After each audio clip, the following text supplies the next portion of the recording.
Hello there, and welcome to the Buckeye Business Builders Monthly Lunch and Learn. My name is Kent Eiler, and I'm with Eiler Networking and Computing. I'll be your host for this event. We'll be having a recording of this event that's going to be available on our YouTube channel, so if you'd like to find that, just search for Eiler Networking and Computing on YouTube, and you'll be able to see this. So our mission at Buckeye Business Builders is to cultivate a dynamic and supportive business community in Northeast Ohio. We're committed to connecting local professionals, fostering valuable relationships, and providing opportunities for growth and success.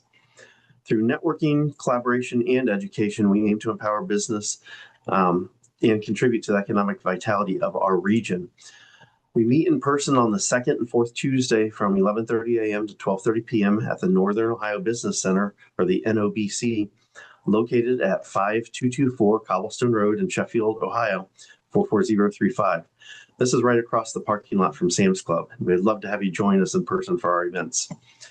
So today, in honor of October being National Cybersecurity Awareness Month, I'm going to be presenting on the top 7 SMB cyber threats and how to prevent each one.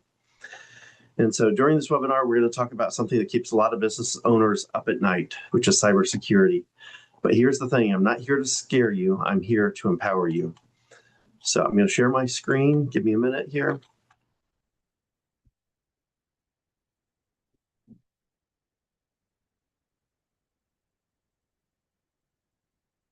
All right, you should be able to see this. Again, the top 7 SMB cyber threats and how to prevent each one.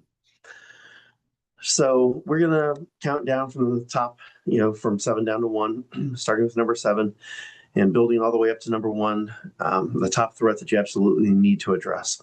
But more importantly, I'm going to give you specific actionable strategies to prevent each one. At the end of this webinar, you're going to have a free checklist that you can download to help you remember these important strategies. If you have any questions during the webinar, please click on the box marked with the question mark and Q&A under it, and then I'll answer any questions that you have after this presentation. But to start off, let me go ahead and give you a little bit of background about Eiler Networking and Computing. We're a managed services and security provider. This is our 31st year in business, so we've been around for a while. We're located in Sheffield Village, Ohio, which is in the Cleveland, Ohio area. But we also have branches in Iowa and South Carolina. We do fully managed IT, where we are the IT department, but we also do co-managed IT. So companies that have an IT person or an IT department, we can come in and help with cybersecurity, server management, those types of projects that you need an extra level of skill sets in order to do properly. Something that separates us, and we've heard a lot of complaints from companies that have worked with other IT providers, is when you call in and you have to go through that whole navigation, press 1 to talk to technical support, press 2, etc. You know what I'm talking about. But you don't get that when you call during our business hours. From 9 to 5, Monday through Friday, you will actually have the phone answered by a live person. We have 4 different types of assurance service plans, and we can tailor them to match exactly what your IT needs are. We also offer compliance as a service. So if you're a healthcare provider and have to be HIPAA compliant, if you're in Ohio, Iowa, those are states that have NIST CSF safe harbor statutes. So if you are NIST CSF compliant, that shows that you're doing your due diligence for cybersecurity. We help companies with PCI compliance if you take credit cards, and there's several others. So if you need compliance, just let us know. And then another thing that separates us is all our techs are CJIS certified. CJIS is the Criminal Justice Information System. And so that is basically it's to support law enforcement. We go through and make sure that all our techs have been background checked, and we keep up with what the CJIS framework compliance requirements are as well.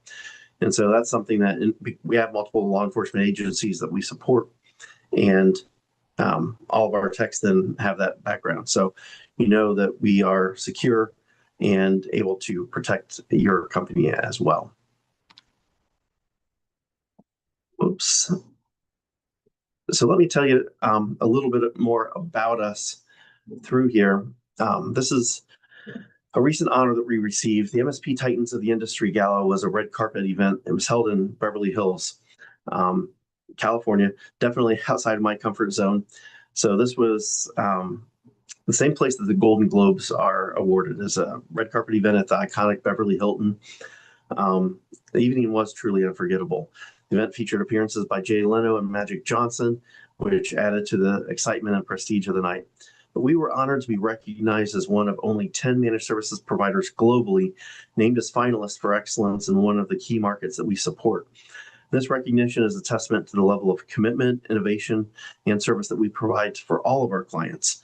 Being selected at this level underscores the trust our clients placed in us and reflects our relentless pursuit of excellence in IT support, cybersecurity, and compliance.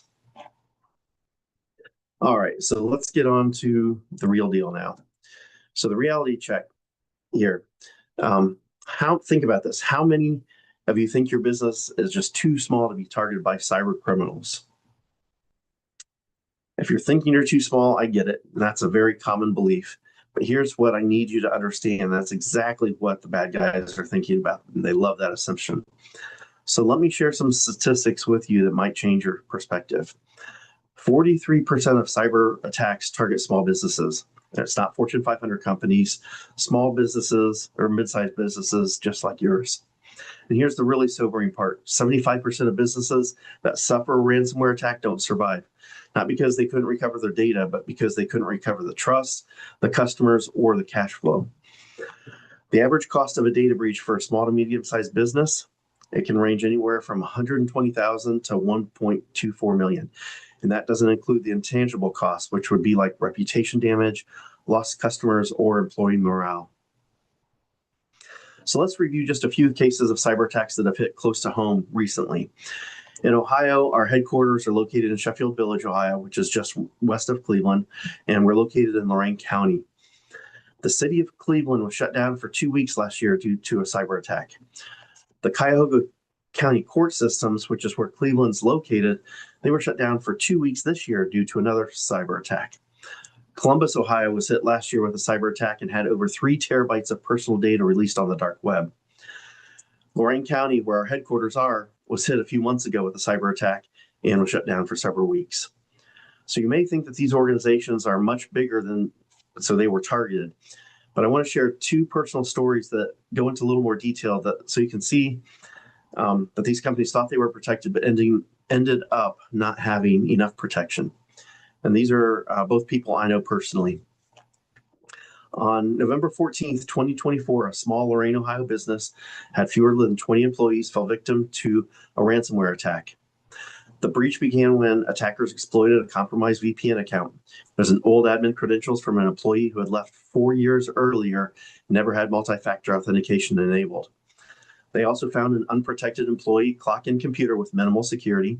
Employee was the username, no password, and missing anti-malware software. Over 5 days, the attackers quietly studied the network. They mapped the systems and identified valuable servers using legitimate Windows tools to avoid detection. On November 9th, then, the attack struck. Servers locked up, files were encrypted, and 90 gigabytes of internal documents, employee records, and confidential client data were stolen. The ransom demand, $800,000 in cryptocurrency, with threats to publish the stolen data if not paid. The company chose not to pay, and with help from cyber insurance and a response team that included forensics, restoration specialists, and legal help, they were restored operations from backups within 5 business days, which is pretty quick for basic systems, but it really took 2 weeks for full restoration, though some of the data, unfortunately, was permanently lost. The cost of this remediation was over $200,000. So the key lesson, this is from the company's words, that company had assumed that they were too small to be a target and had adequate protection with basic firewalls, backups, and antivirus software. Their critical mistakes included outdated MFA enforcement, overconfidence in perimeter defenses, no incident response drills, and underestimating their data's value. The business owner now shares the story as a warning. If you're thinking that won't happen here, that's exactly what they thought. My last story before we get into these top 7 issues is something that just happened. So I was flying back from Chicago last Wednesday, and I sat beside another president and CEO of his company, and he ended up sharing a nightmare of what happened to his company. Their company was manufacturing one that fell victim in the Cleveland area as well to ransomware on a Tuesday morning when attackers exploited an unpatched Exchange server It had been left exposed on the internet. So for months, their network administrator had delayed critical security patches with promises of next week. Despite having an IT provider, penetration tests, and email security, were NIST CSF compliant. The checkboxes didn't stop the attack. Every critical system was encrypted and locked. The plant operated on paper for several weeks like it was back in 1985. Handwritten orders and manual inventory counts while their ERP system remained down for 3 to 4 months. When they attempted recovery, they discovered their backups were incomplete, untested, and required the very network that was now encrypted. They faced months of manual reconstruction, and so they were forced to cave into the ransom.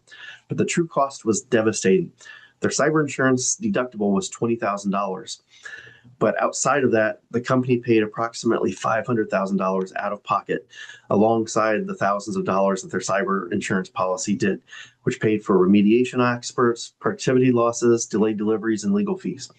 $500,000 that they paid for out of pocket due to vulnerabilities that could have been patched in an afternoon. So this company is now telling others that investing a few $1,000s in prevention beats paying $500,000 in recovery. They completely rebuilt their security posture with tested backups following the 3-2-1 rule, 24/7 monitoring, regular training, and zero tolerance for delayed patches. Weeks with clipboards taught them that no compliance framework could test your backups daily, obviously, and patch your systems this week, not do it later, because that do it later approach was very, very costly.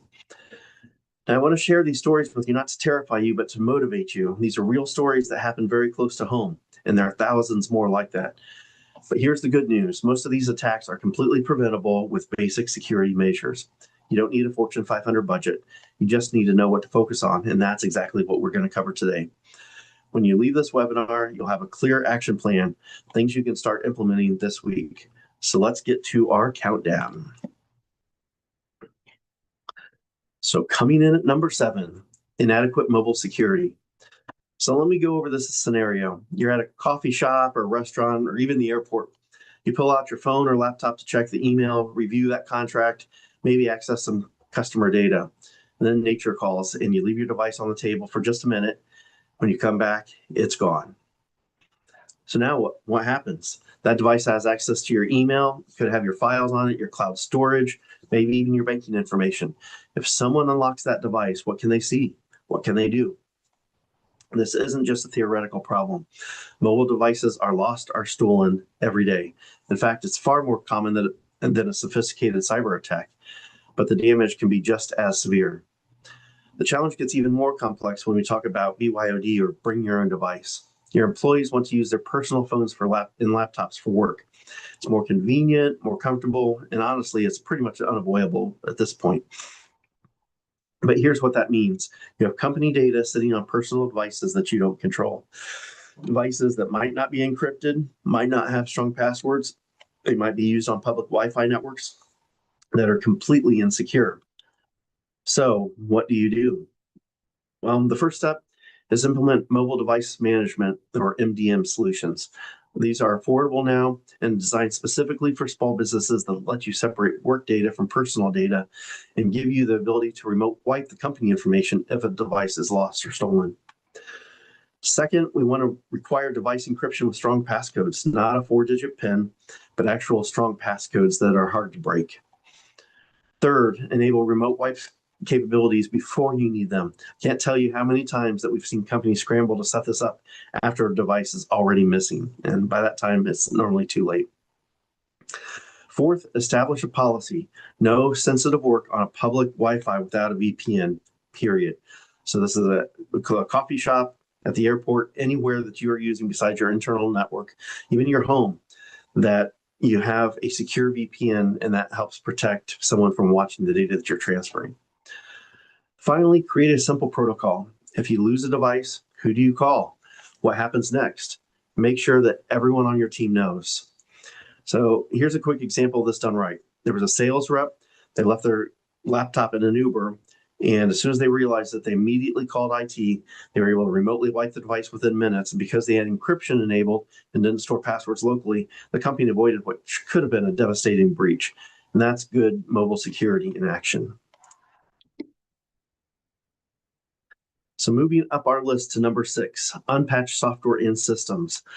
This was the issue that caused the company I told you about at the beginning, and it was forced to pay out of pocket $500,000. This also happened to Equifax. In 2017, Equifax, which is one of the largest credit reporting agencies in the world, was breached. 147 million people had their personal information exposed.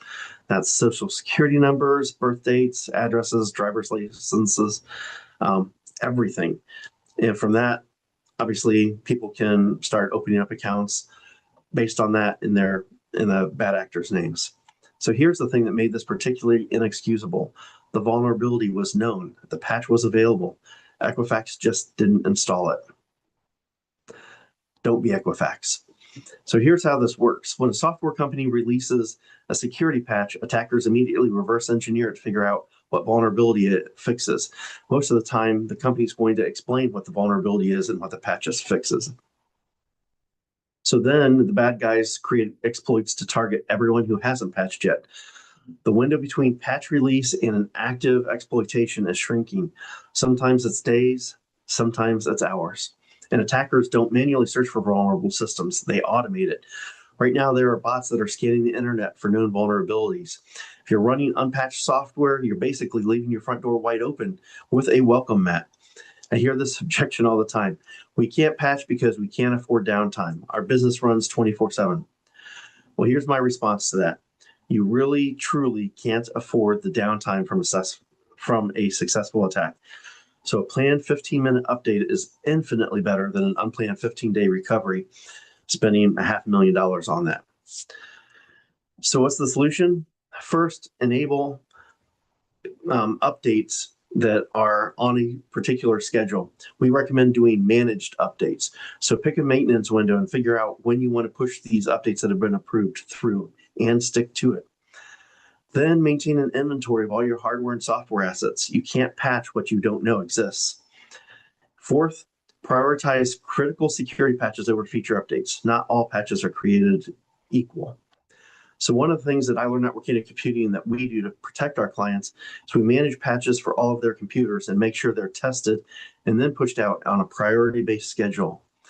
Microsoft broke printing at least twice last year after the patches were released. So what we'll do is wait for a few days after the patches are sent and make sure they don't cause unintended outages. We know very quickly, just from the reports that are out there on the internet, when a patch causes these unplanned outages. We also keep major operating system updates from being deployed without warning. Microsoft pushed Windows 10 out as a recommended update.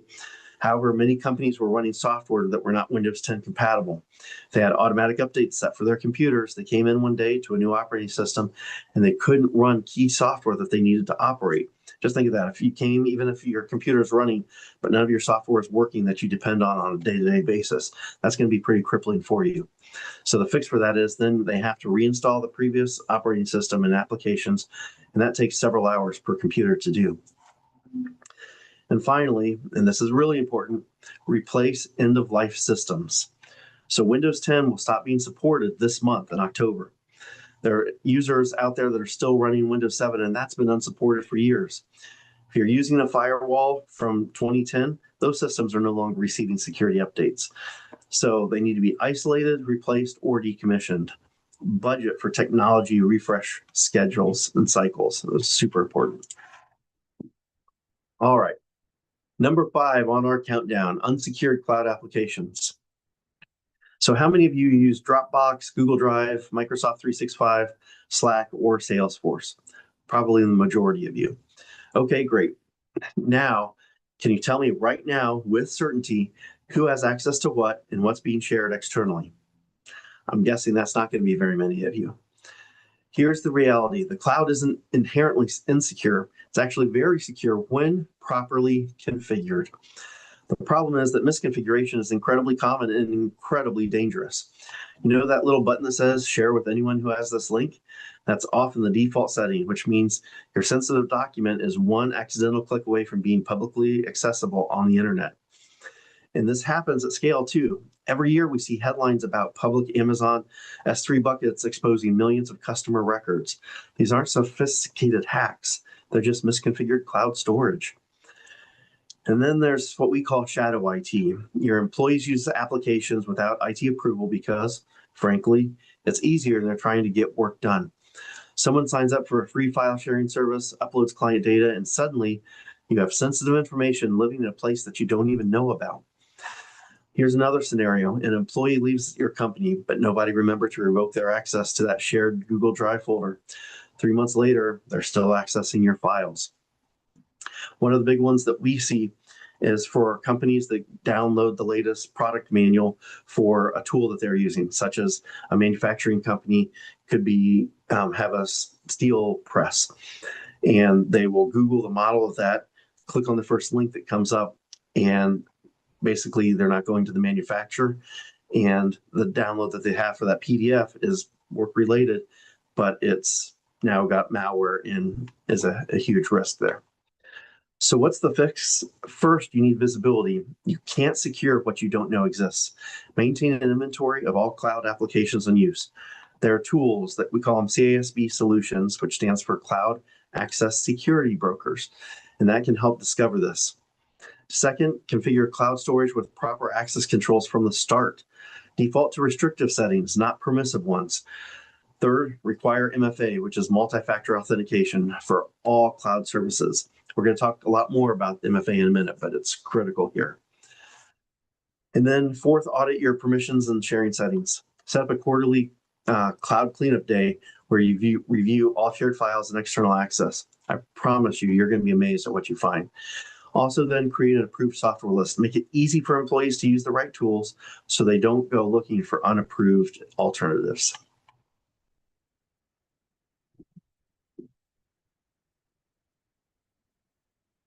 So number 4, now we're getting into the really challenging territory, insider threats. This is the uncomfortable one that nobody really wants to talk about, because we're not just talking about external hackers anymore. We're talking about your own trusted employees. Now, before you start suspecting everyone in your office, let me clarify something important here. 95% of insider incidents involve negligence. It's not malicious intent. So these people aren't trying to sabotage your business. They're good people making mistakes. Here's one example of that. A marketing coordinator at a healthcare company was sending materials to a vendor. And they meant to attach the marketing brochure. Instead, they accidentally attached a file containing over 5,000 patient records. No malicious intent, just a mistake. That mistake cost the company $1.5 million in HIPAA violation fines. That's an insider threat. Here's another scenario. An employee needs to access the file for a project. They can't get to it through normal channels because it takes too long, so they find a workaround. Maybe they email it to their personal account. Maybe they upload it to their personal Dropbox. In the end, they're just trying to get their job done, but they've created a security vulnerability. And yes, sometimes insider threats are malicious. A disgruntled employee who's about to leave might download the client list, financial data, or proprietary information. It happens a lot more than you think. So what can you do? Well, first, implement role-based access controls. I like to use the house key analogy. You don't give every key to every person. For example, your intern doesn't need access to your financial records. Your accountant doesn't need access to product designs. This is called the principle of least privilege, and it's your best defense. Second, monitor user activity patterns. If someone who normally accesses 5 files a day suddenly downloads 500 files, that's a red flag worth investigating. Third, create clear, acceptable use policies and make sure everyone knows what's okay and what's not. More importantly, make sure people feel comfortable asking questions. The last one, and this is critical, establish immediate offboarding procedures when an employee leaves. On their last day, their access should be revoked, not next week, not when IT gets around to it. It needs to happen immediately that day. And then foster a positive security culture. When employees feel valued and supported, they're less likely to become malicious insiders. And when they feel safe reporting mistakes, small problems don't become big disasters. All right, we are now on our top 3. So at number 3, weak and stolen passwords. So let me share with you some staggering statistics. An 8-character password, even one with uppercase, lowercase numbers, and symbols, can be cracked in minutes with modern computing power. Minutes, not days, not hours. Now, if you take that 8-character password and bump it up to 12 characters, now we've gone from minutes to centuries. Those extra 4 characters or longer will take a significant exponentially longer in order to crack. So think about that. From minutes to years, and many, many years. The length matters more than complexity. So here's the problem. The human brain is not designed to remember dozens of complex, unique passwords. That's why people reuse the same password everywhere. And they write passwords on sticky notes, and they use a password like password 123 exclamation point. Yes, I have seen that exact password in production systems multiple times. So here's how attackers exploit this. When a website gets breached, and major breaches happen constantly, attackers get lists of email addresses and passwords. They try those exact same credentials on every other website and service they can think of. And this is called credential stuffing. And they don't have to sit there and have someone actually typing it through there. They run it into a script that just can test thousands of them a minute and going through and finding something that still works. So even if you haven't been breached, if your employees use the same password for your company email that they use for their personal social media, and that social media site gets breached, your company is now vulnerable. This isn't theoretical. It's how most account takeovers happen. So what's the solution? First, we want to require strong, unique passwords, minimum of 12 characters, but longer is better. We recommend this next step too, using a password manager and making a 20-character password. Password managers generate and store complex passwords so humans don't even have to remember them. Your IT department can set this up in an afternoon. The password manager can do a default password of, like I said, 20 characters is what we would recommend. They can store it encrypted, and then they can enter it for you even when you need to use it if it's browser-based, along with MFA code if needed, and we recommend using MFA wherever possible. That type of tool then can be used between laptops, desktops, cell phones, tablets. So you've got your whole password list. It's secure, it's encrypted, and much better than writing it down. Never, ever, ever write down the data on paper. If that notebook or that piece of paper is taken, stolen, then everything is available. So that's a very bad idea. So third, and this is the most important one we've talked about, enforce multi-factor authentication everywhere. So that's the email, cloud storage, financial systems, everything. So let me emphasize this. MFA blocks 99.9% of automated attacks. That's not an exaggeration. That's the actual statistic we get from Microsoft. Even if an attacker steals a password or gets one from one of these breaches, they can't get in without the second factor. Start with your most critical systems, email and anything financial, and then expand from there. Next, monitor for compromised credentials. There are services that will alert you if your company emails and passwords show up in breached databases. We have tools that will show where attacks are coming from and even when the bad guys get into your system, so we can lock out the account and open up a ticket to resolve the issue. Finally, prohibit password reuse. Your employees need different passwords for work and personal accounts. I know this might seem like a lot of hassle, but password security is like locking your car. It's a minor inconvenience that prevents major problems. And number 2. So number 2 here is ransomware. So if phishing is the door that attackers walk through, ransomware is what they do when they're inside. So here's how that works. Malware gets installed on your systems, usually through phishing, but sometimes through other vulnerabilities. I talked about that PDF. So I'm actually downloading a legitimate document that they want to use for that has malware embedded in it. And that malware encrypts all your files. So your documents, your databases, your customer records, your financial data, everything gone, locked, inaccessible. Then you get the message, pay us thousands of dollars. The one story I told you earlier was $800,000 in Bitcoin. Within 72 hours, your data's gone, or we're going to expose this private data on the internet. This isn't just an IT problem. This is a business continuity crisis. Companies have been shut down for weeks in some cases and never recovered. The stories that we talked about at the start of this webinar were all ransomware. The average ransomware payment for small businesses is around $200,000, but that's just the ransom. It doesn't include lost revenue during downtime, recovery costs, increased insurance premiums, or the customers you lose because they don't trust you anymore. And here's the thing that really gets me. 40% of companies that pay the ransom never get their data back. Either the decryption doesn't work or the attackers just take the money and disappear. Modern ransomware has gotten even more sophisticated with something called double extortion. They don't just encrypt your data, they steal it first. That's what happened to the other company here. I had less than 20 employees in Lorraine County. So even if you have backups, they threaten to publish your sensitive data unless you pay. Client information, employee records, proprietary information, all potentially going public. So what's your defense? First, and most important, maintain regular offsite backups. I want you to remember the 3-2 rule. That means 3 copies of your data on 2 different types of media with 1 copy stored offsite. And here's the critical question. When was the last time you actually tested restoring from your backups? If you can't answer that question, you don't really have backups. You have files sitting somewhere that might or might not work when you desperately needed them. Test your backups regularly, at least monthly. That's what happened to the company that had to pay $500,000 out of their pocket. They had backups, but the backups did not work when it came to needing them. So second, keep all the systems patched and updated. We've talked about that number 6 today on the top 7. And it matters here too, though, because ransomware offers or often enters through unpatched vulnerabilities.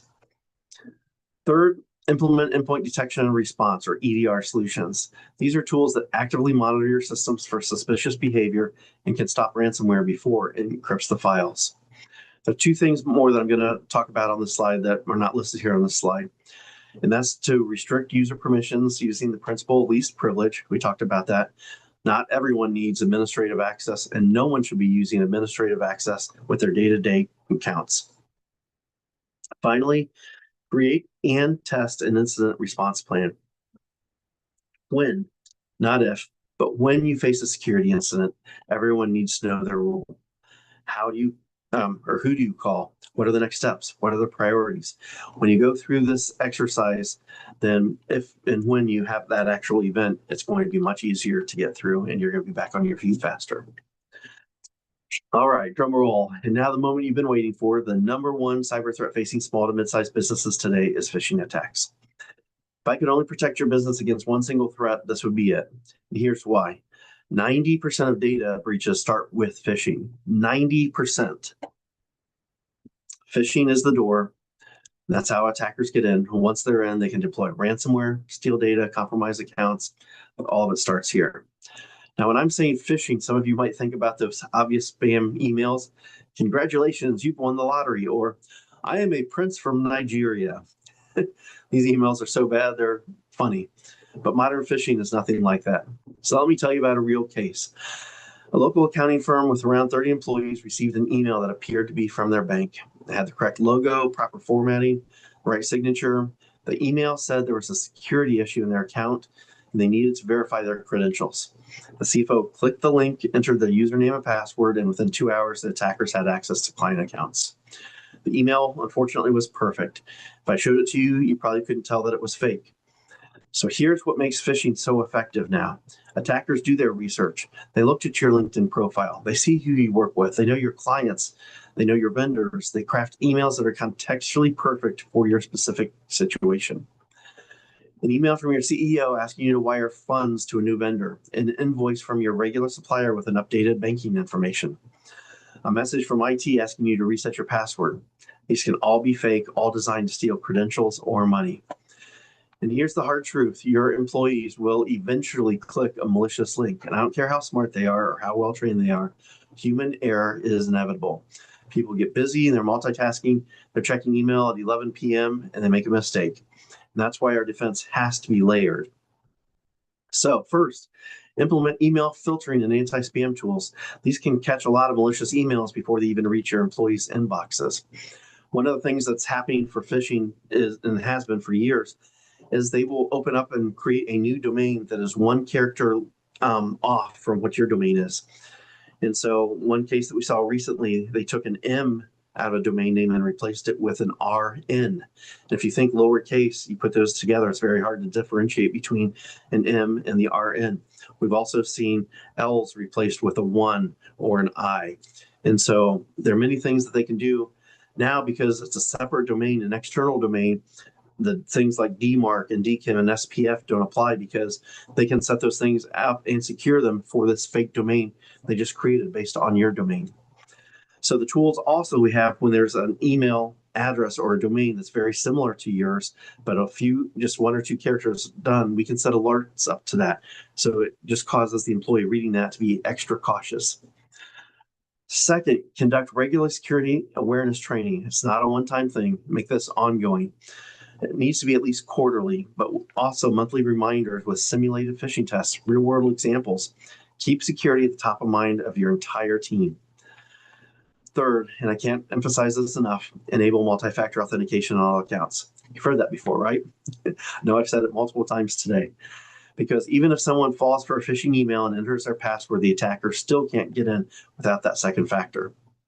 The thing we've got to be careful here is if they have a phishing attempt and you go through there and they have to put in a site to a bogus website but it's a username, password, and they ask for the MFA account, the bad guys then can immediately log in using that credentials, including MFA, and get access. So you've got to make sure you're not accessing a fake site. Finally, establish clear protocols for verifying unusual requests. I call this the $10,000 test. If someone sends you an email asking you to wire $10,000 or more to a new bank account, what do? Well, the correct answer is you pick up the phone call and verify using a number that you look up yourself, not one from the email. Never trust the contact information in a suspicious request.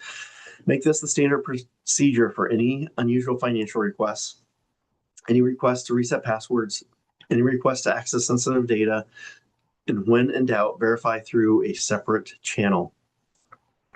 This is something that we've been doing. We were the first company we're aware of in Northeast Ohio as a managed services provider. We've been doing this for years.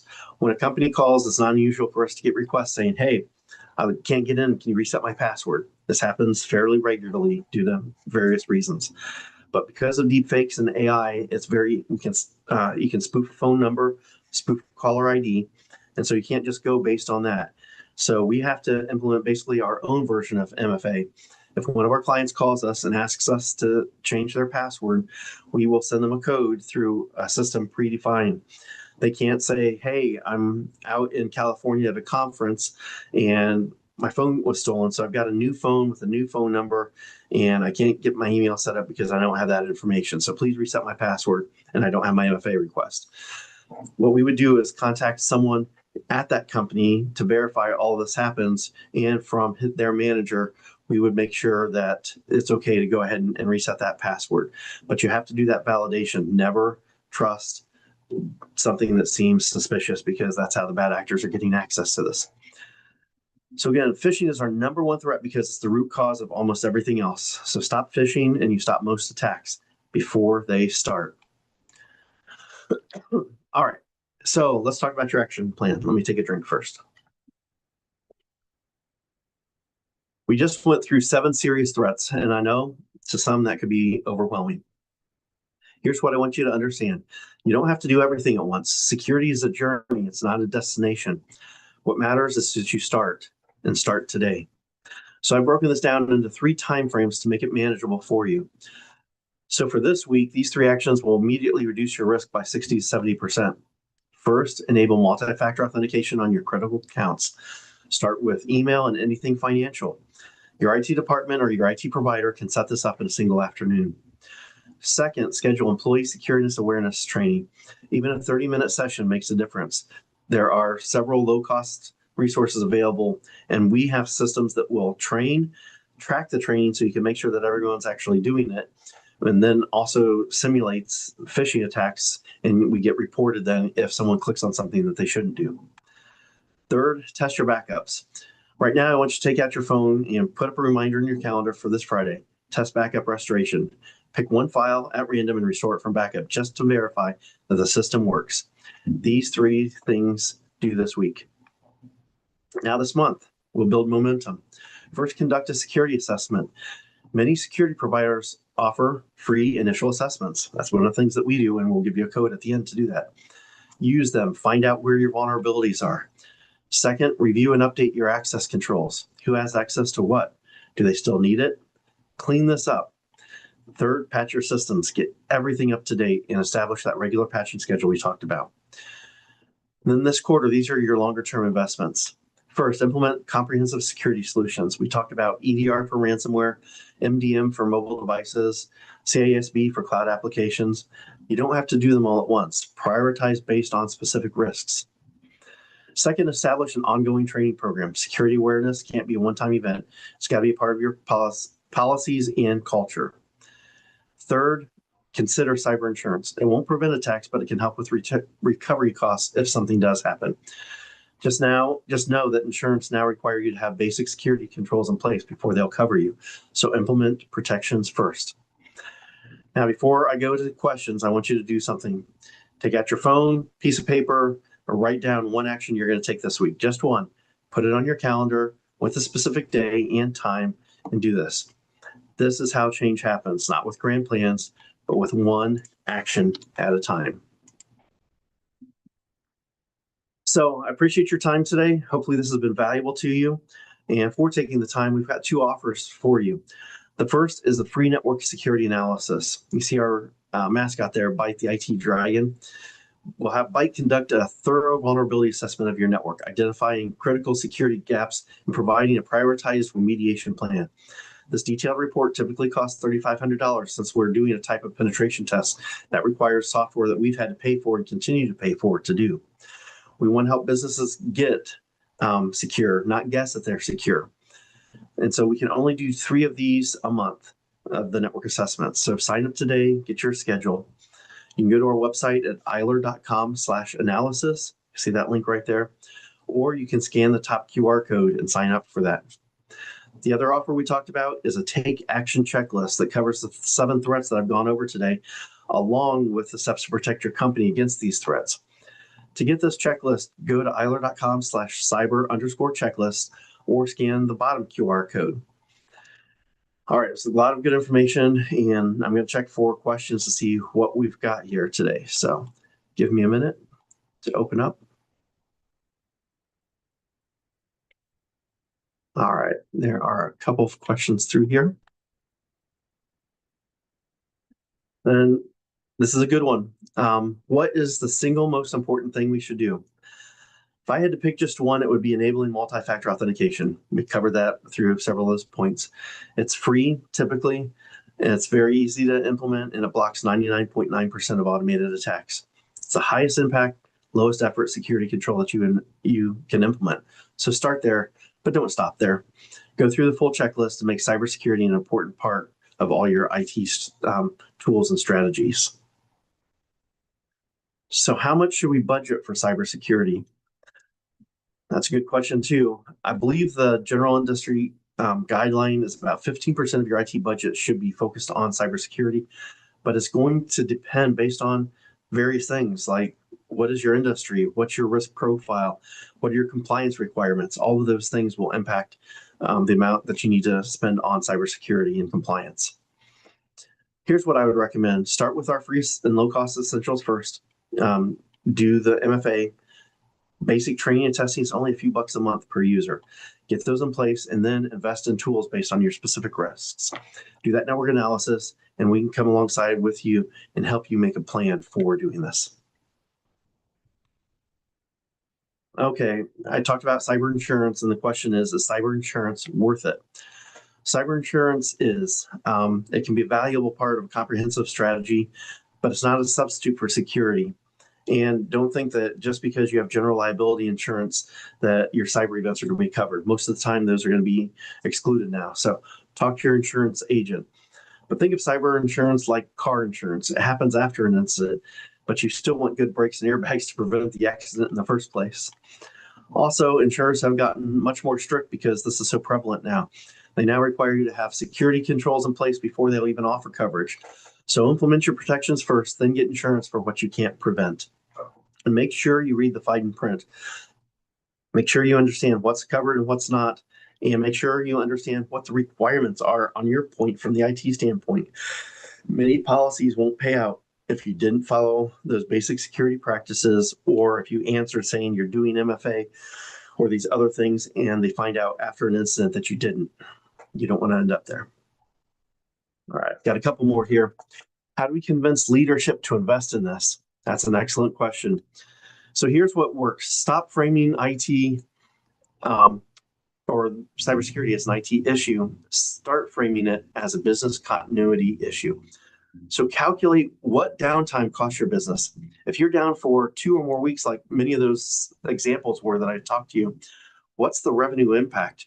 How many customers might you lose? And are these key customers that have depended on you and now you failed them? What are the potential regulatory fines in your industry? That wrong clip that sent out the HIPAA ones got $1.5 million in HIPAA fines. Compare that to the cost of prevention. When you frame it that way, the ROI becomes crystal clear. It's not about spending money on security. It's about protecting the business from potentially catastrophic losses. Also, point to examples in your industry. You can find news stories about similar companies that got hit and make it real and relatable. So, great question. Thanks. Okay, can't we just install antivirus software and call it good? Well, that's what we used to do 20 years ago. I wish it was that simple today. Antivirus would be like wearing a seatbelt. It's absolutely necessary, but not sufficient on its own. Modern threats require layered defenses. We need technical controls like MFA and endpoint detection. We need trained employees who can spot phishing and not click on bad links. We need proper processes like access controls and incident response plans. No single tool is going to protect you. It's the combination that's going to make the difference. Uh-oh. What if we've already been breached? What should we do? All right. First, don't panic. I know it's maybe easier said than done. Second, activate your incident response plan. If you don't have one, here's the short version. So first, contain the breach immediately. Disconnect affected systems from the network so they don't spread. 2, call in the experts. This is not the time for DIY. Get a professional incident response team involved. 3, preserve the evidence. Don't delete or modify anything. You might need it for investigation or legal purposes. 4, you're going to notify the appropriate parties. That could be law enforcement, affected customers, regulators if required. And then 5, learn from it. After you've recovered, do a thorough post-mortem and fix the vulnerabilities that allowed the breach. And if this describes your current situation and you feel that you're in over your head, call me as soon as we're off this webinar. We offer IT forensics and can help you get back on your feet. All right, I think this is the last question I've got. Again, if you've got another question, enter it now, and I'm happy to take that. So our IT person says, this is too hard to implement. How do we respond? I would say get a new IT person, but no, that's a tough situation. Sometimes resistance comes from being overwhelmed, from lack of knowledge, or from having modern tools that really help make this easier. So I'd suggest bringing in an outside assessment. Sometimes a third-party perspective will help, and emphasize that this is a phased approach. We're not going to do everything overnight. Make your IT person, make sure that IT person that's hedging here has the resources they need. So if they're already stretched thin, adding security on top might feel impossible. This might be a case where you need additional help, whether it's hiring, training, or bringing in managed security services. So one of the things that we talked about is we offer co-managed IT services, which will help your IT person handle cybersecurity or the higher end IT things that maybe they don't feel comfortable or don't have the skill set to handle. So then that IT guy can handle the day-to-day help desk support, but we come in and can partner with them and handle cybersecurity and all these other important tasks. If the IT person, though, is over their head, unfortunately, it may be time to replace them with an IT department or managed services roles such as us, where we can come in and be your IT department. In the event where you have someone, and for who knows what reason, it's the owner's son or daughter, that, and you can't get rid of them, but that is their role. We can come in and we can help train them and fill in a position so they can still be an important part of the company in the IT side of things, but we will oversee them and make sure that they're equipped to handle whatever task they have. So the key for making cybersecurity work is to have executive sponsorship. And this needs to be a business priority. It's not just an IT project, and it's not just one and done. It's something that is continual, and you need to make sure that this is something that your business focuses on. When leadership makes it clear that this matters, though, it changes the dynamic and makes it much more easy for the rest of you to do this. So I'm not seeing any more questions at this time. I hope I'm not missing any. Let me just check one more to see. No. So, well, thank you all for your time and attention today. Remember, security doesn't have to be overwhelming. So download our checklist here and start with one action and do it this week. You've got time even before the end of the day tomorrow. And stay safe out there. I appreciate your time, and we'll talk to you soon. Thanks.